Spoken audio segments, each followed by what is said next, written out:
Good morning, good afternoon, good evening. Tom Matson here for the Do Good and Make Money Super Summit. It is day 5, all about leadership and strategy. Now, I got to say, all week long, our amazing speakers, panelists, and keynotes have been sharing strategies. That's the good news. The even better news is this entire day is dedicated to helping you nail your leadership skills, your strategies for even more impact, influence, and income. And we're super excited. Speaking of which, our cause of the day, Sherry. Oh, I'm so excited about this cause. Every day has been phenomenal. But this one's really near and dear. This probably 8 years ago. We did a live training for the Power of Purpose, brought in, wow, incredible entrepreneurs. And this group of entrepreneurs came in that are healers, that are bringing a new way of wellness to the country. And ended up setting up a nonprofit, Healing in America. One of our team members, Ed, is still on the board of directors. So it's such an honor to feature Healing in America, and they're from England.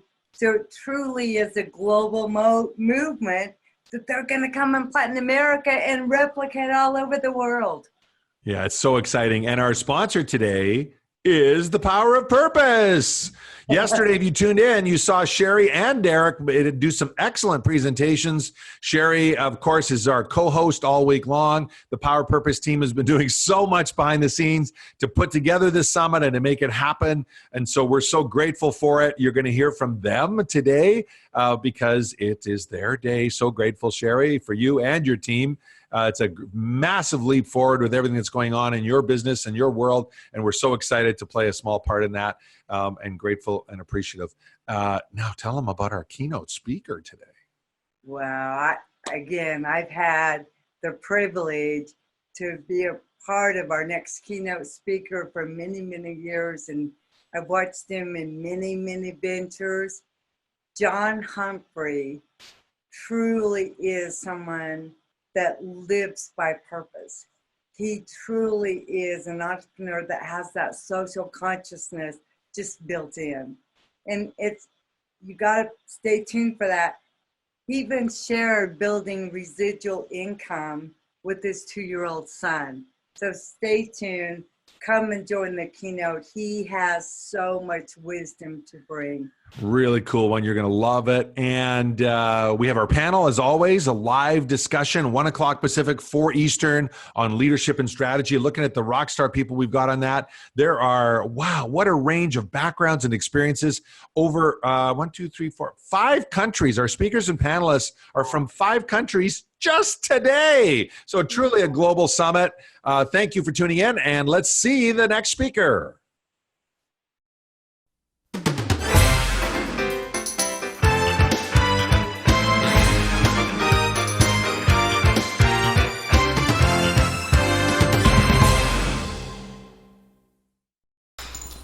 Hello, my name is Roger Ford, and I'm one of the co-founders of Healing in America. And I'm Kim Vincent, and I'm the other co-founder of Healing in America. We moved here in 2002, having worked as healers in England for 15 or 16 years. And we brought to America the techniques and skills that we learned over in the UK, where the work that we do is very integrated into the health system. With stress and burnout being so prevalent in our societies nowadays, I think it's time we learnt some new tools, and I think we are all becoming aware that something needs to change. When you start learning how to do energy healing, you will naturally start to feel a sense of peace and well-being within yourself. And then, of course, as you go on and you bring healing to other people, of course they start to feel that too, and that's where life can really change. And I think that if we bring that healing into our communities as well, we bring it for ourselves and we bring it into our communities, then that's where we're really going to see the planet being able to shift and, bringing peace and healing to our planet. And our certified workshops are very structured and they're very organized, and People change considerably during these workshops. We see an incredible improvement on them. And one of the things that we're very keen on is allowing people to come into their own power, to take the responsibility of their own health into their own hands rather than give it to somebody else. So we see all these changes in people, and we would love you to come on to one of our workshops or call us and ask any questions that you might have about this very powerful way of healing. And energy healing's been around for many, many years, thousands of years. It's not new, it's not a new age fad. And so we'd love to invite you to look at our website, which is healinginamerica.com, or give us a call on 805-640-0211. And I hope you can join us. Thank you so much. Thank you.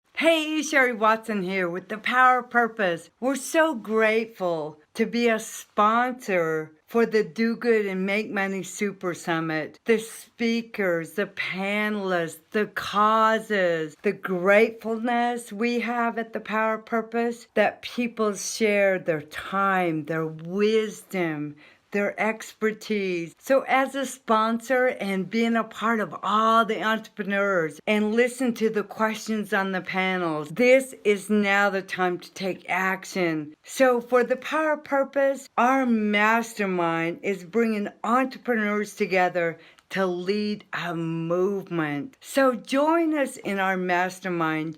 From the summit, you're ready to not only have a dream day, but you're ready to do. Imagine being in a room with dozens of successful business leaders, nonprofit leaders, social leaders. If you've been waiting for that opportunity, that golden opportunity that you know that you need to take advantage of, the one that is going to lift you off, take you to the next level, this is it. Come and be a part of us, our mastermind, the inaugural founding members at our global headquarters. So truly, in a room full of folks, they're all about making a difference, bringing impact, common sense solutions while living in abundance. Sign up and we'll see you at the mastermind.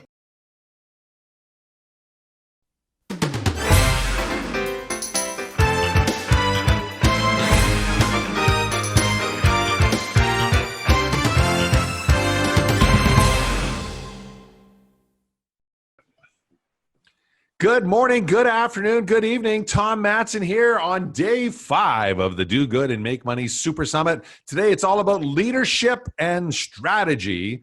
And this is track 2, your first $100,000.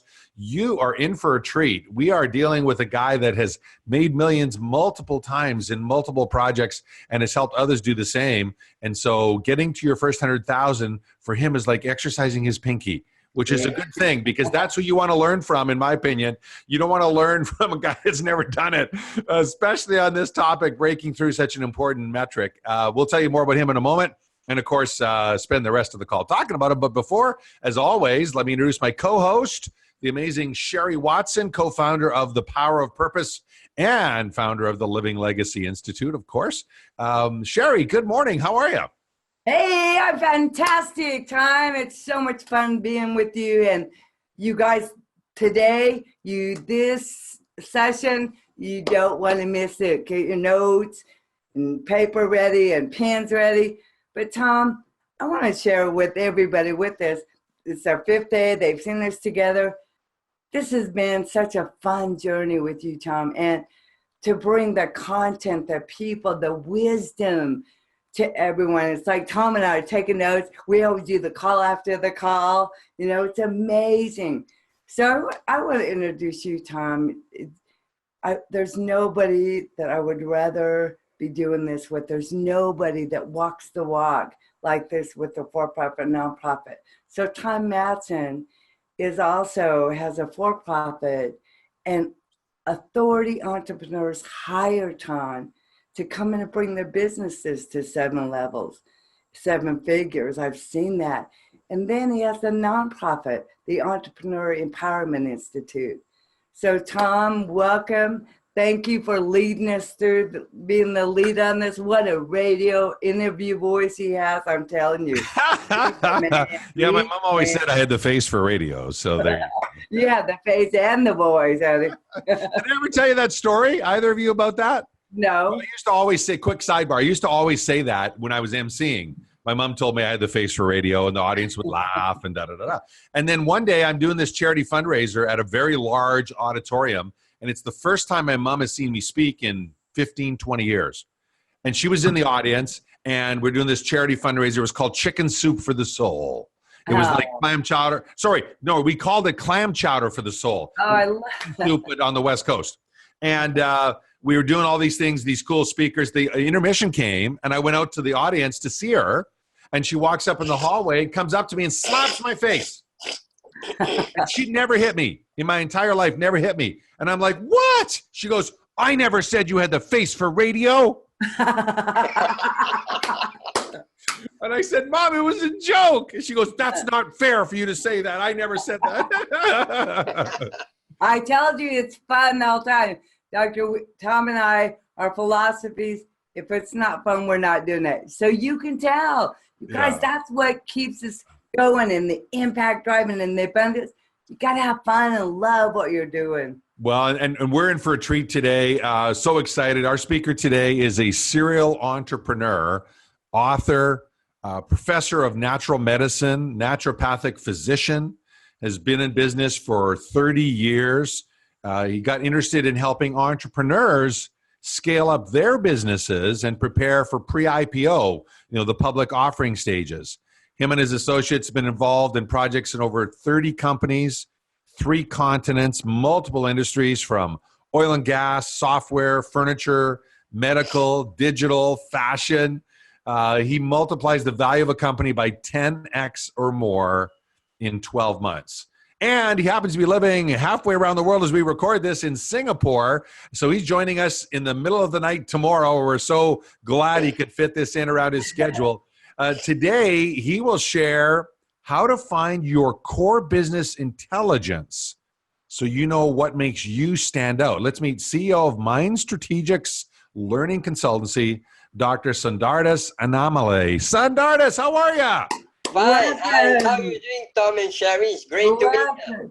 Yeah, great to have you. Awesome. We're so glad you made some time to do this. And so far, I'm pretty sure you have the most letters in your name. So you win the award for the longest shirt, the jersey. When we do the jersey for Summit next year, we'll have the longest name on the back. That's perfect. Can you imagine writing 27 letters after every exam paper in school for 25 years?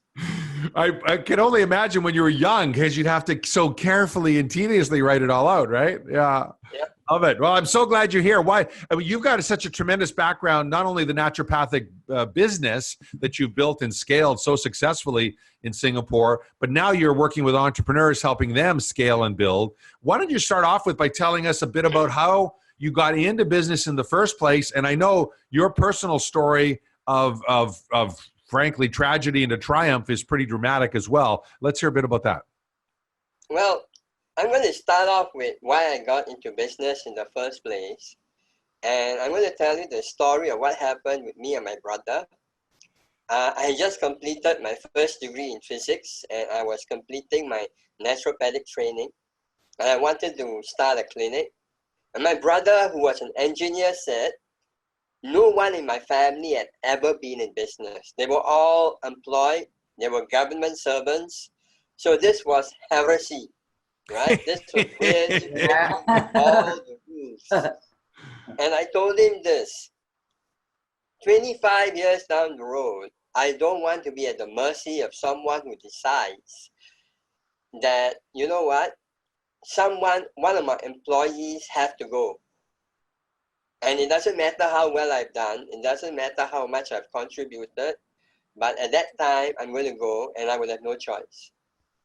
So I want to be the master of my fate. I'm prepared to make my mistakes, and I'm prepared to fail because my customers are going to give me immediate feedback. They're going to tell me, do I like this or don't I like it? And if I get it right, they're going to stay with me and going to pay me.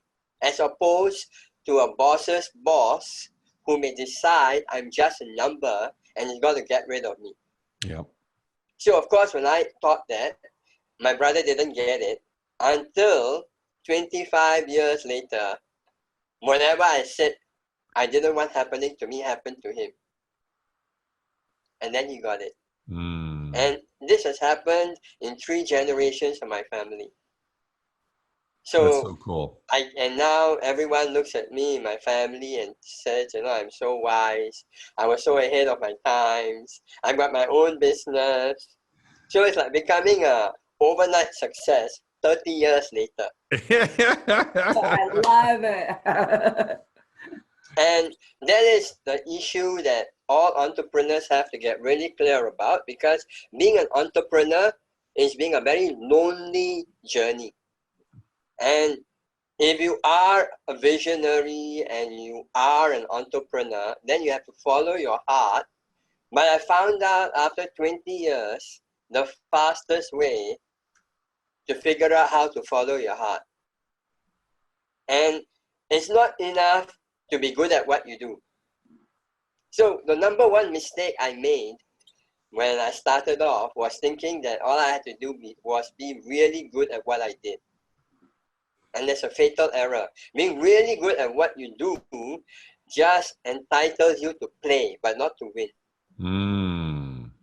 So that was the first mistake. I'm going to pause for that in case someone missed that, because I think, this track is about getting through that first 100,000. Yeah. And sadly, the statistics are that most entrepreneurs never do. Most solopreneurs never do.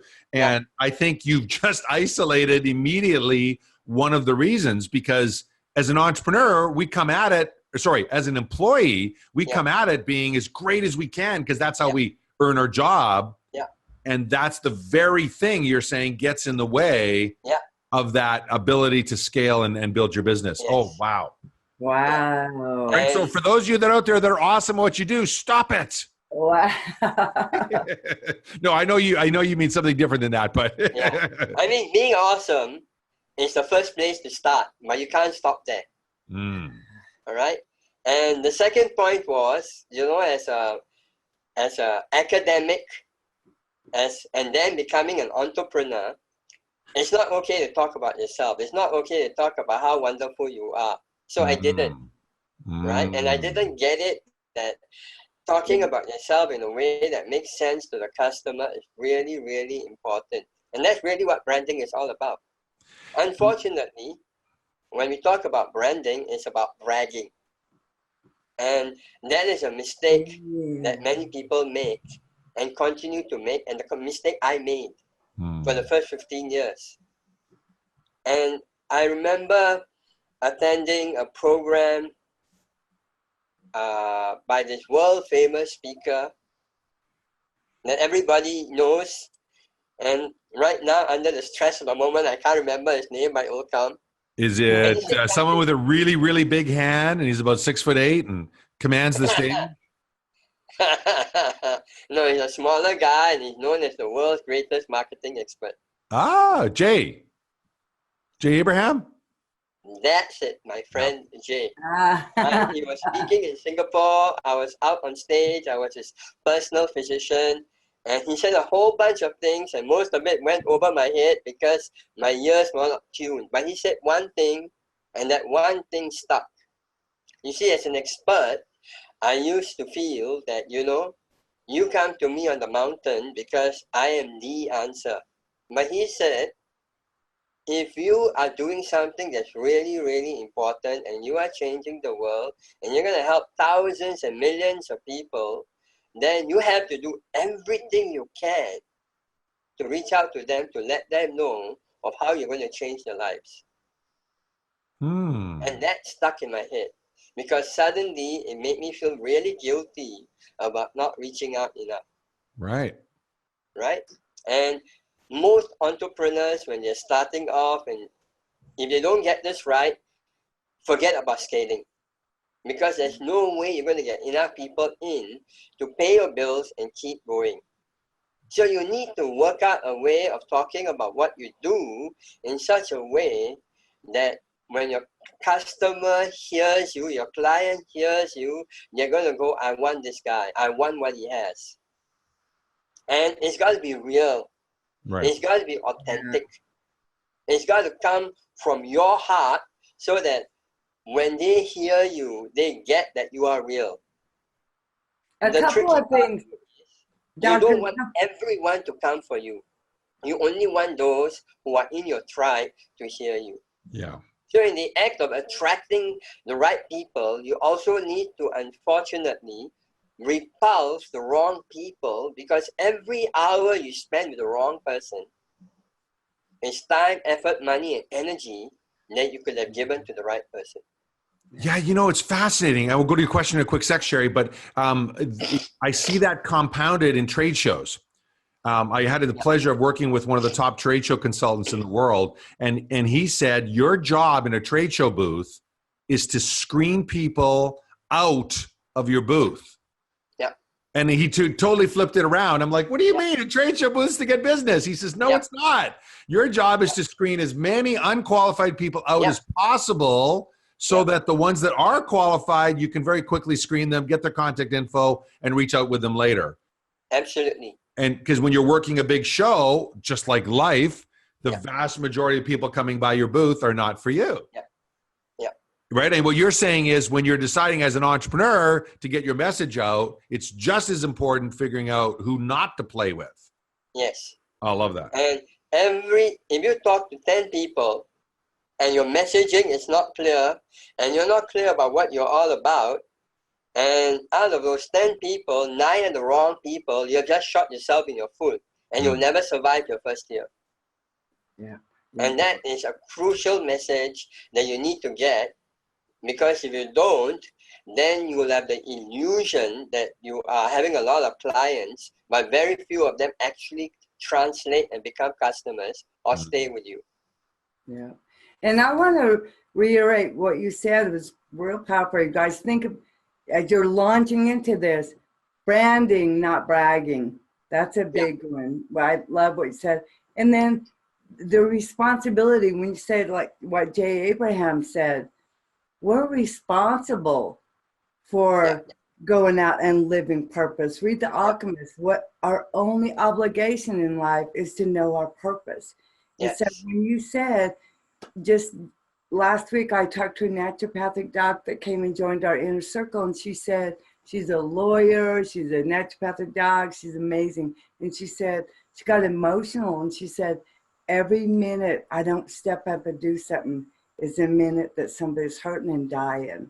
And it was amazing. She took the responsibility that we got to make this happen. So I just wanted to reiterate where the guidance you're giving people. And the reality is, everyone who is a hard hitter, everyone who is a world leader, everyone who is holding a major business understands this. In fact, it's so automatic for them that they don't even talk about it, because they do it every day. It's the rest who don't get it, who look at all the bells and whistles, and they think it's the bells and whistles that got them there. So what are, if there's bells and whistles aside, what does an entrepreneur do to stand out, in your opinion? And I'm going to get to that about what an entrepreneur must do to stand out. But the first step in that journey is to become absolutely clear about what I consider to be their innate business intelligence. And I call it your personalized wealth creation profile. Innate business intelligence, you say these quickly, so I want to make sure I get this, or your personalized what? Wealth creation profile. Wealth creation profile. I just even like the whole idea of that. Eh? Your personalized wealth creation profile. That, I had one of my clients, colleagues, and friends who came and spoke to me about doing something like this, because he did some of my personal development programs, and he said, you know what, you could create something like this. And he told me that when I was about 35, and I said, you know, to do this really well, I need another 20 years, and I put it aside. But I didn't. It came about a few years later. And then something really, really significant happened that put everything in a nutshell for me. Because I may act like when I'm saying all of this, everything I'm saying is after the fact. The reality was it was a long, painful journey, whole school of hard knocks. Every time something happened, I would go, how's that? So I'll give you a little example of this branding stuff. So I was about 25, 27, 28, and I was working on an uncle of mine who had a trigger finger, right? So I did acupuncture and saved him surgery. Now I thought, hey, you know what? Saving somebody surgery is great.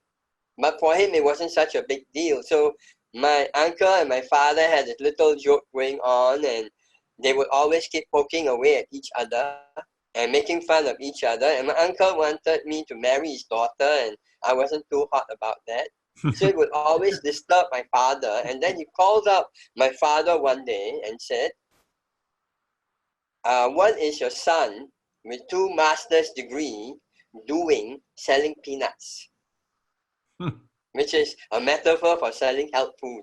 Right. Okay, selling peanuts. 2 master's degrees selling peanuts. And my dad was really upset about that.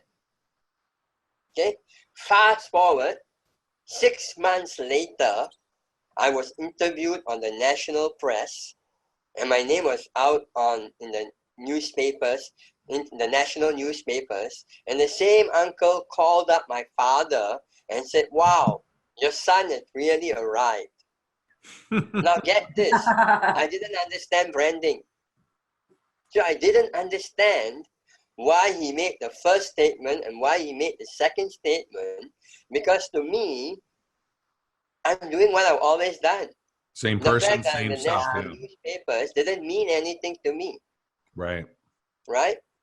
But then, when I wanted to study with people who are branding experts or marketing experts or people who are experts in areas outside my expertise, I didn't have a technical yardstick to go through. So what did I do?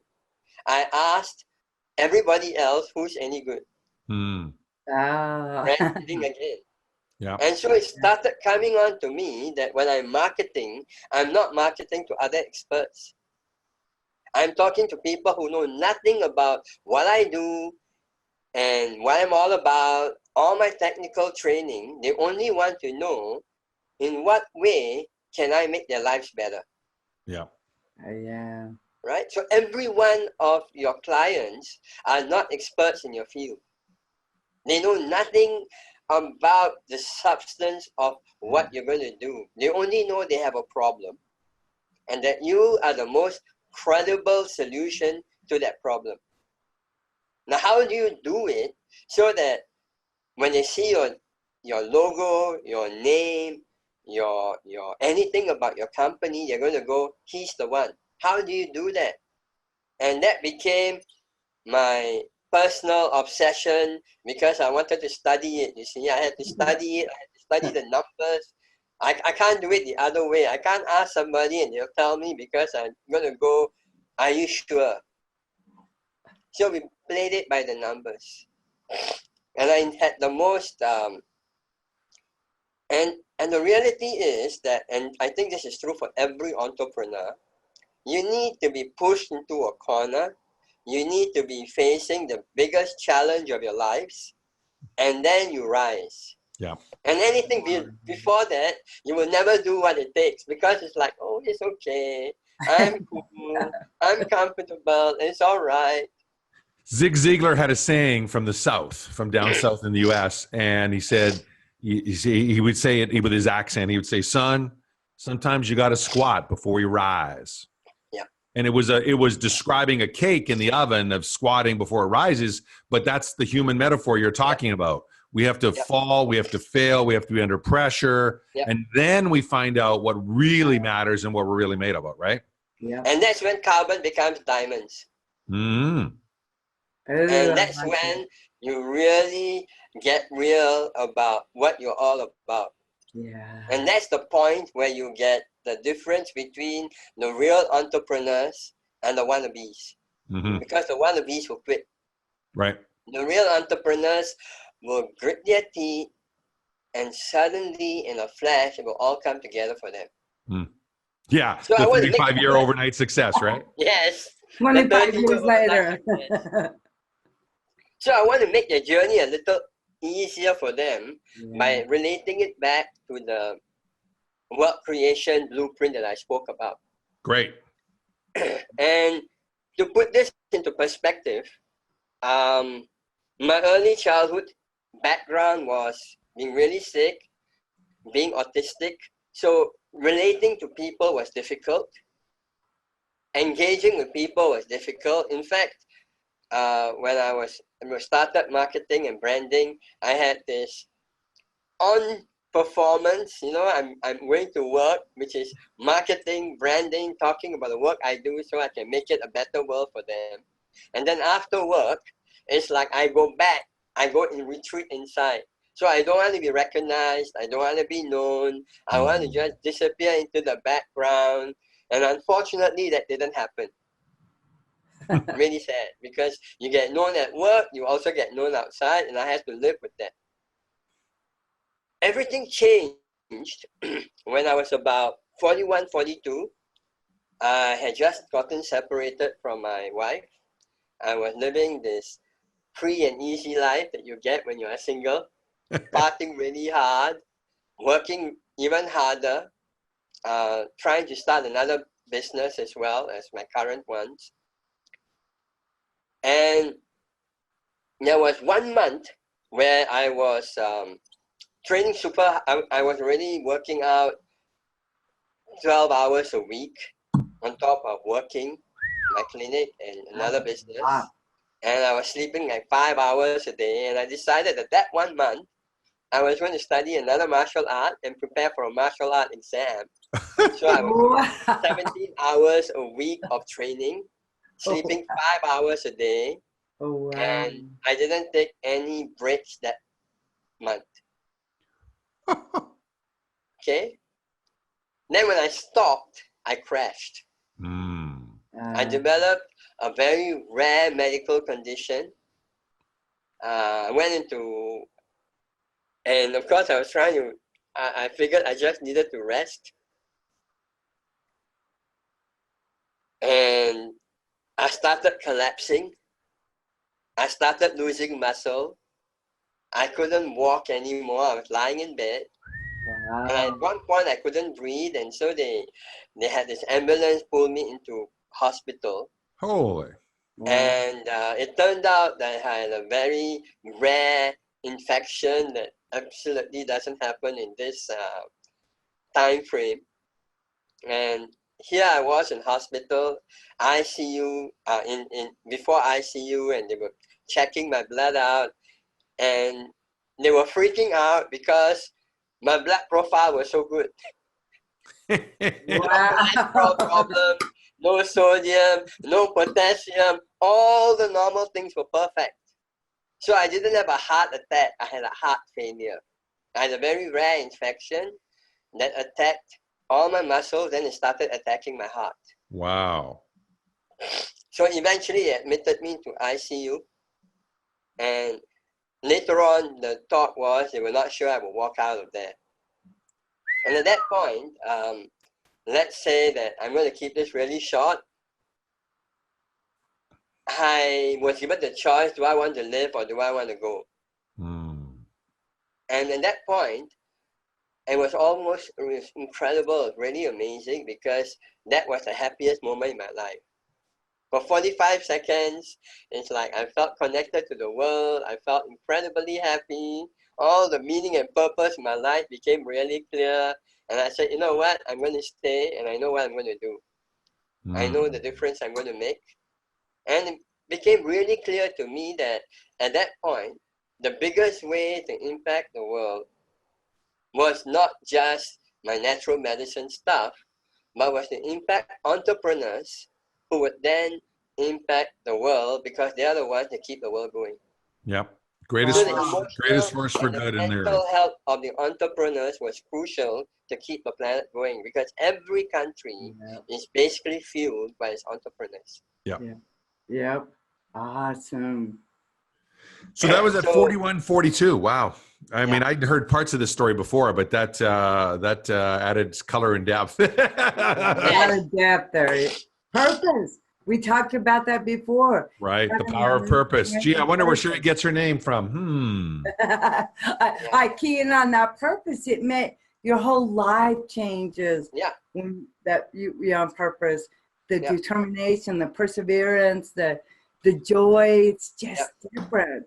So let's tie it into entrepreneurs and nonprofit leaders listening in. How do they do that, and what are their steps? What do you Well, suggest? the idea was I decided after that they didn't need to have a heart failure and go into the hospital to get there. We could do it a lot faster. Oh, that's Right? good, because that would be a really tough program to enroll people in. Yes, I know. So Hey, when I doctor, I always say we learned the hard way. They don't have to. We'll share Yeah, so they don't absolutely. have to. So when I came out, there were a few. It's like I got really clear about my life, and I got really clear about my business, because I was out of hospital. There were financial challenges. We were $250,000 down, and here I am with this major heart failure stuff, recovering. So when I went into 1 month before the hospital incident, I was working out 6.5, 7 days a week. I could bench press my own weight. Ooh. I could hit a 70 kg stack and it would move 4 feet. All right? When they wheeling me into hospital, I could barely lift up my arms to hug my girlfriend then. Wow. Okay, so it's like boom, boom. Yep. So I came out, and for the first few months, I can barely walk more than 5 minutes without feeling like I'm going to collapse. But something had happened to my head inside. Something had majorly shifted, because I then realized that people came to my practice not because of the name of the practice, not because of the equipment, but because of me. 1. 2, it was my personal brand that made the difference. All my communication was around my personal brand. So I said, that's it. And from now on, I'm going to rearrange everything around my personal brand, rearrange my whole organization around my innate business intelligence, talk to everybody direct from that point, and they were either aligned with what I was all about or they were not. No second guessing, no whiffling. You're either in or you're out. Okay, 100%. So we changed our websites to reflect that. We changed all our brochures to reflect that. My communication with my clients became really direct, and we actually started filtering out all those who were not right. So that meant that all our communication was focused on saying, these are the kind of solutions we offer for these kind of problems. And in order to benefit, you must be prepared to do ABC. You have to be prepared to change your diet, change your lifestyle, then you got to consult. If you're not prepared to do that, if you're not even going to think about doing that, don't come and see me. Yeah. And that was pretty dramatic for your naturopathic business, wasn't it? I remember you telling me that story. Yes. It had dramatic impact in a good way. Yeah. And I'll expand a bit more on that. And then when it came to the business stuff, it was really simple. How committed are you to making your first 100K or adding another 100K to your business? Because if you do, we will do a program and we guarantee you results within 6 months. And the reality was that everyone who started doing that started seeing amazing results. And as the results came in, I got clearer and clearer and clearer about how important it was for everybody to operate according to that key business intelligence. So we created a program. I've already had it, and I've run it once or twice, but it was like Wi-Fi Now we tightened it up. Yeah. And based on your profile, we would know who else you needed in your business team to complement your intelligence. Oh, I love that. I Yeah. love Right. that. So based on the profile, you'd figure out, okay, you need these types of people to fill out what you're there. Yeah. And it's very specific.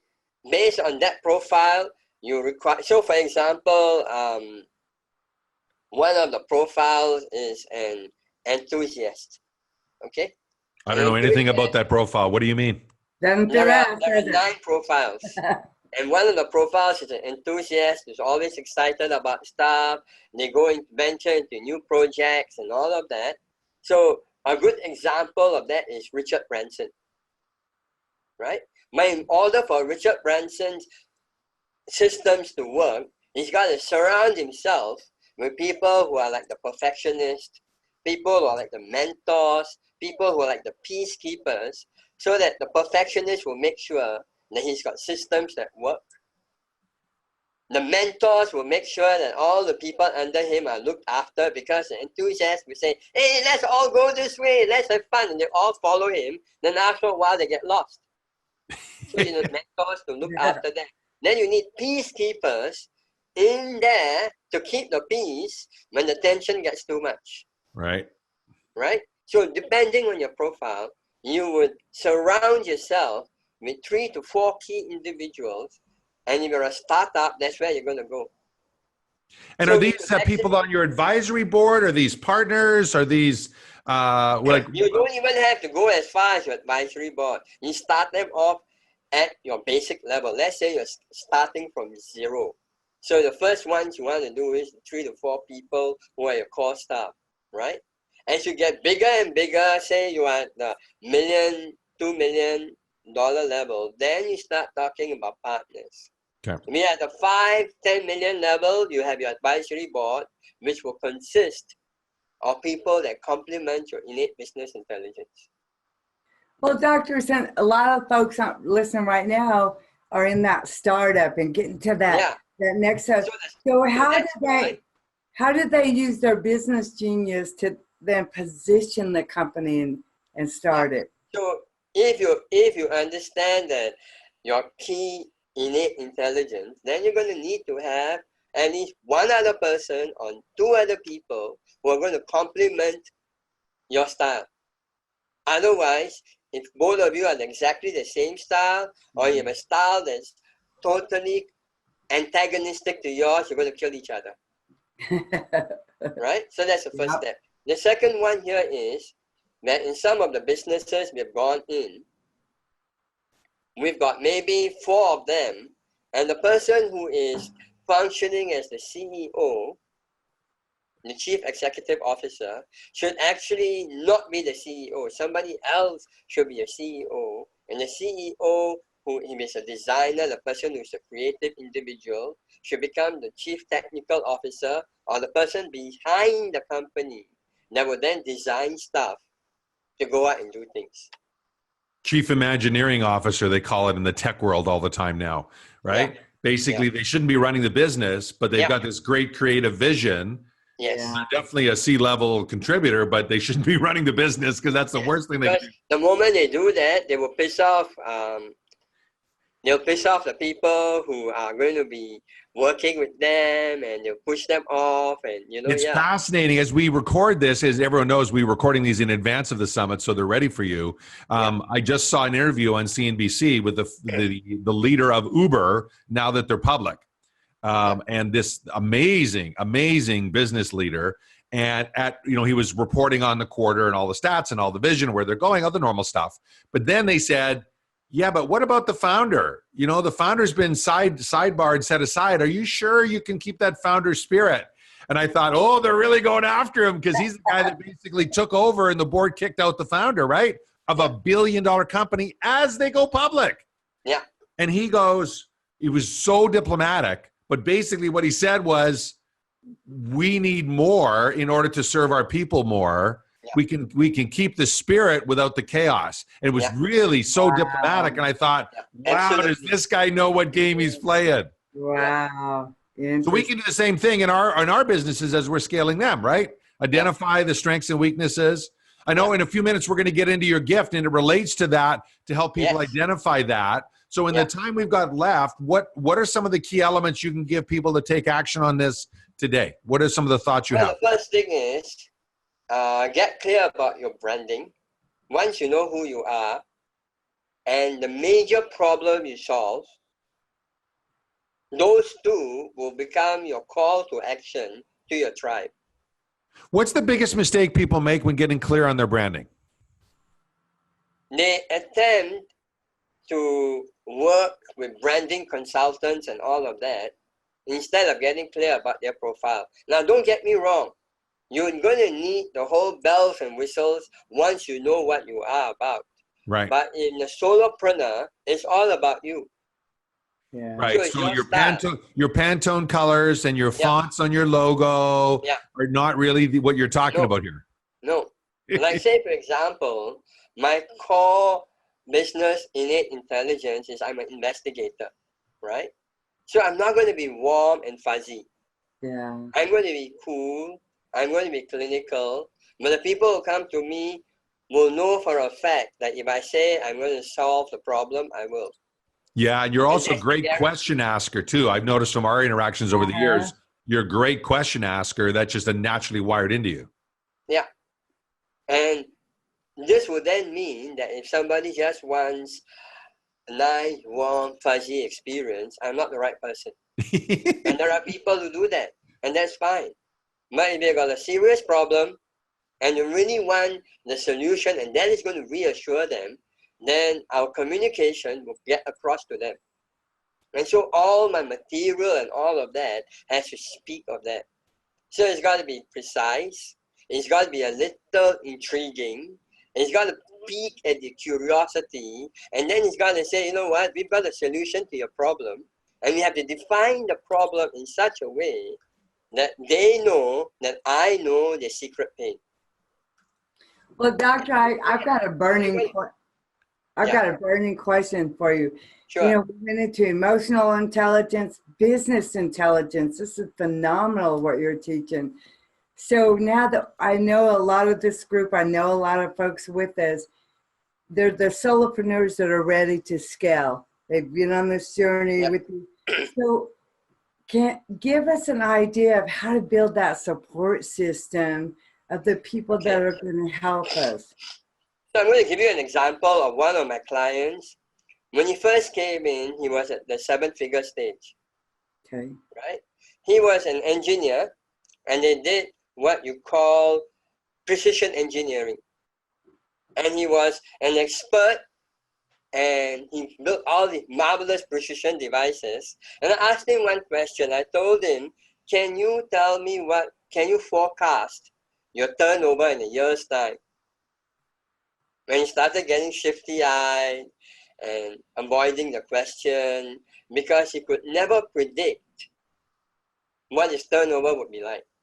He wouldn't know where his next clients were going to come. They just came. He had absolutely clueless about it. And his staff would go crazy trying to keep up with boom and bust cycles. Wow. So what we basically did was, the hardest part of it was getting him to see that it was his behavior that was affecting everybody else. So he did some personal development work with me. Then one day I was introducing my business model, and he came into that program accidentally. He wasn't meant to come. It was only introduced to my higher level graduates. He came in by mistake, saw it, and said, I want this. So the first thing he did was, he came for personal stuff. We brought some of his key people in, and we started systemizing. We got his profile down.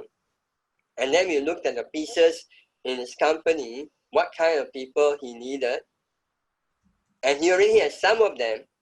And we started tuning their roles and functions. So they became crystal clear. The clarity. Yeah.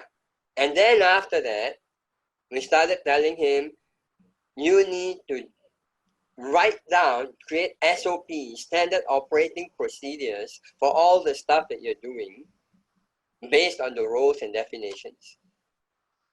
Wow. When he started doing that, we then started telling him, how do you layer your services? Instead of the whole 9 yards, break it up into stages. So you have a front end, a back end, and something behind the back end for the very select few. So your front end comes in because of your branding and your personal image. Yeah. Then after they've gotten that, that takes care of your bread and butter. You then go on to your jam and your cherries. I Well, love what I love about it is you take their genius and you honor it, but then you channel that into creating a business that scales without them or because of them, like it not like dependent on them every step of the way. I'm just going to make this point about branding because he wanted to brand his company as a luxury item. Okay, he wanted to brand his company like a Mercedes-Benz because he was in love with that. And the problem with that was, if he did that, then his customers will feel that he was charging them Mercedes-Benz prices. Okay? Instead, he was performing an essential function because what he did was ensure that a company's systems will not break down. And if you're running a large factory, every day your company is down, you lose millions. Right. So he was not a Mercedes-Benz. He was a family-safe car. Love it. Wow. Right? He was a family-safe car. So that meant that all his branding had to reflect that. Yeah. And we had to bring his image up congruent with that. Now, the thing was that when you hear him speak and you hear him talk, he was talking about a family-safe car, but his vision was he was a Mercedes-Benz. So that was that mismatch. And that will what will create an issue every time he spoke to a potential client because you'll catch that mismatch. Right. Wow. Well, you guys, our time is up. You've given so much information, content, You think nuggets. there's more there or what, Sherry? Oh my gosh, we could be talking for hours after and I want to give you some time. Talk about your gift. We are so honored to have you with us. And guys, bringing us the Wealth Creation Blueprint. Tell us It's a Wealth about Creation Blueprint test. Discover the secret of your personal leadership style. This is a secret sauce that the wealthiest entrepreneurs and the greatest leaders use to build their teams, design their tribes, and their marketing and branding. They magnetically attract the right resources because they know their innate creative genius in business. Access your wealth creation blueprint below. Love it. So you'll see it on the page below, everyone. And then that will, just so I'm clear, Doctor, that'll get people to identify which of those 9 leadership styles is their best, their dominant. They will break it down into 3 basic categories. And then if they want to take it further, they can take it further. But I will then shrink it into whether they are head people, gut people. And so if you're a head person, the biggest mistake for a head person is to try and make emotional decisions. Yeah. Okay? The biggest mistake for a gut person is to think about it. Right. Wow, that's awesome. Right. Oh yeah, I love it. And of course, if they want to go deeper with you, you'll be in touch with them once they've signed up. That's right. Okay. Absolutely. Great. What Sherry, before we throw it to the doc for a wrap-up comment, your thoughts? Wow, I learned so much today and helping this group right now scale to another level, that solopreneur that can go out and make the impact. So we just want to share our gratitude with you. Everybody download, get that blueprint, and get connected. So Tom, with that. Been another amazing interview. Awesome. Once again, thank you, Dr. Sundardas. So appreciative of your time, especially in the middle of tomorrow, and definitely encourage everyone listening to grab the Wealth Creation Blueprint Test. You'll see the links below. Final thoughts for those listening in today. The last thing you'd like to leave with them for today. Find out what most matters to you in your business. What is it that drives you? What's your core purpose? And that should be your deciding principle about the business decisions you make. So every decision you make should tie up to that core issue. If it doesn't support the core issue, don't waste your time. I love it. What a great way to analyze when to say no. Wow. Appreciate it. Thanks, everyone. Thank you And so on much. behalf of Sherry and Sundardas, everyone, Tom Matson here for the Do Good and Make Money Super Summit. We'll see you on the next interview.